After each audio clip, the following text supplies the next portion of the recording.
ایک دو جگہ پر جب میں نے ان کو سنا تو جو چیز مجھے نظر آئی وہ یہ تھی کہ علماء سے عوام کو بدظن کرنا، لیکن اس کا ہرگز یہ مطلب نہیں ہے کہ سوقیانہ انداز اپنایا جائے۔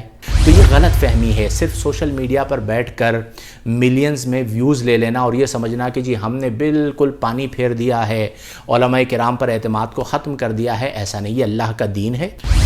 بڑی عجیب بات ہے، جو لوگ ان سے جڑے ہیں وہ بھی اپنے آپ سے سوال کریں کہ کبھی کسی اہل سنت کے عالم نے آپ کو یہ کلمہ پڑھایا ہے؟ حضرت، ایک سوال یہ موصول ہوا ہے کہ میرا ایک دوست سنی حنفی کچھ عرصے سے ایک انجینئر کو سن رہا ہے، اور اب وہ ہمارے علماء پر طرح طرح کے اعتراضات کرتا ہے۔ اسے کیسے سمجھایا جائے؟ جزاک اللہ۔ دیکھیں، اس طرح کے بہت سے لوگ سوشل میڈیا پر موجود ہیں جو ایسی باتیں کرتے ہیں جن کا قرآن و حدیث سے کوئی تعلق نہیں ہوتا، یا قرآن و حدیث کی ایسی تشریحات اور ایسی تعبیرات بیان کرتے ہیں جو کہ صحابہ سے یا اکابر مفسرین سے منقول نہیں ہوتی۔ جن شخص کا آپ نے ذکر کیا ہے، گزشتہ کافی عرصے سے یہ سوشل میڈیا پر عام مسلمانوں کو اغوا کرنے کے کام کو سر انجام دے رہے ہیں، اور اس میں بھی کوئی دوسری رائے نہیں ہے کہ ایک بہت بڑی تعداد میں نوجوان نسل نے ان کی بات کو سنا اور ایک بہت بڑا فتنہ معارض وجود میں آیا۔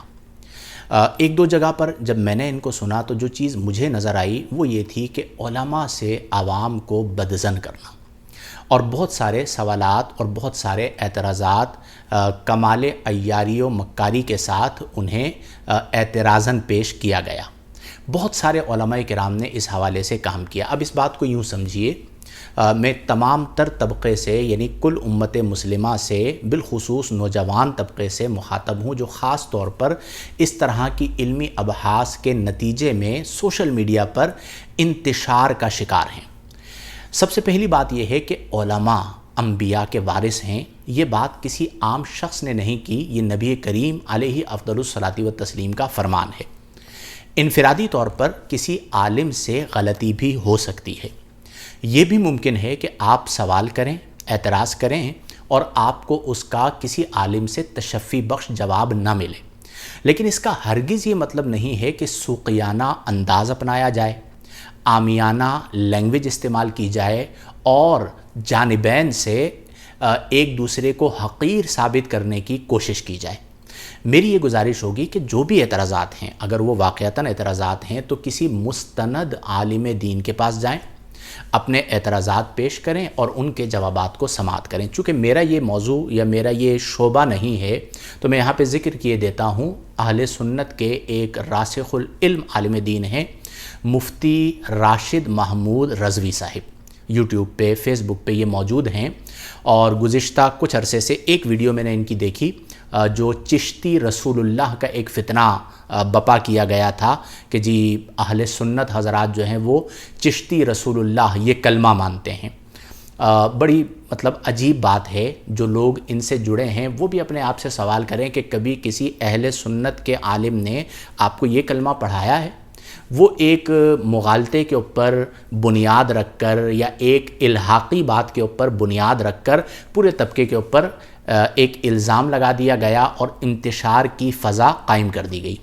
تو میں نے مفتی راشد محمود رضوی صاحب کی اس حوالے سے ویڈیو سنی جو انہوں نے بہت عالمانہ انداز میں، علمی انداز میں اور بہت ہی بردباری کے ساتھ اس کا جواب دیا ہے۔ تو جو اعتراضات ہیں ان کے یہ جوابات دے رہے ہیں تو آپ ان کو جا کر سنیے۔ اگر وہ حق بات کہہ رہے ہیں، دلیل سے بات کہہ رہے ہیں، الزامی جواب دے رہے ہیں تو آپ کو ان کی بات سننی چاہیے، سننے کے بعد ماننی چاہیے، اور جہاں جہاں پر آپ کے ذہن کے اندر اس شخص کو سننے کی بنا پر مغالطے آئے تھے ان تمام غلط فہمیوں کو دور کرنا چاہیے۔ میں اس بات کا قائل ہوں کہ ہم سب الحمدللہ دین سے وابستہ ہیں۔ اتنے بڑے بڑے فتنے الہاد کی صورت میں ہمارے سامنے موجود ہیں اور ہم آپسی انتشار کا شکار ہیں۔ یہ وہ لوگ ہوتے ہیں جو سستی شہرت حاصل کرنے کے لیے یا دنیاوی منافع حاصل کرنے کے لیے بڑی عیاری کے ساتھ یہ شو یہ کرتے ہیں کہ جی ہمیں بڑا درد ہے، ہمیں بڑا احساس ہے، لیکن ان سے پوچھا جائے کہ آپ نے اپنی زندگی میں دین کے اندر انتشار و افتراق کے علاوہ کوئی اور کام سر انجام دیا ہے؟ پھر ان کا رسوخ فی العلم بھی نہیں ہوتا، قرآن و حدیث پر وہ دقت نظری اور وہ نگاہ بھی نہیں ہوتی، اور اردو کتابیں پڑھ کے یہ خود بھی گمراہ ہو رہے ہوتے ہیں اور اوروں کو بھی گمراہ کر رہے ہوتے ہیں۔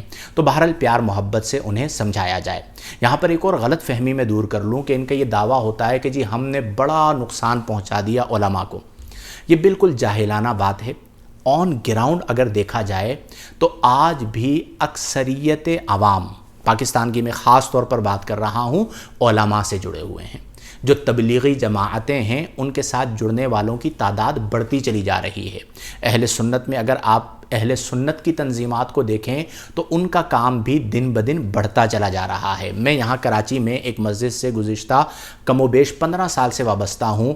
ان کی وجہ سے مجھے کوئی نقصان کا سامنا نہیں کرنا پڑا، بلکہ ایک دو ایسے افراد ضرور ہیں جو بالمشافہ میرے پاس آئے، جب انہیں جوابات دیے گئے تو وہ بالکل مطمئن ہو گئے اور اپنی روش پر قائم رہے، یعنی اپنے مسلک پر اور اپنے نظریے پر قائم و دائم رہے۔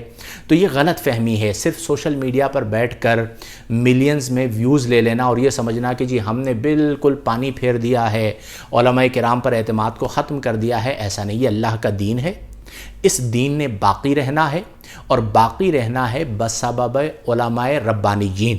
تو وہ اپنا کام کرتے رہیں گے، اور مختلف اوقات میں ایسے بہت سارے فتنے ماضی میں بھی آئے، حال میں بھی آ رہے ہیں اور مستقبل میں بھی آئیں گے، لیکن وہ وقت کے ساتھ ختم ہو جاتے ہیں، بالآخر دین الہی نے غالب آنا ہوتا ہے۔ تو ایسے لوگوں سے احتراز برتا جائے، جو درست اعتراض ہے اسے بالکل اپنے علماء کے سامنے پیش کیا جائے اور یک طرفہ ہو کر نہ سنیں۔ اگر آپ جواباً ویڈیو سن رہے ہیں اور اس میں واقعتاً علمی جوابات دیے گئے ہیں تو پھر اپنی پہلے والی فکر کو جس میں فساد ڈالا گیا اسے ختم کیا جائے۔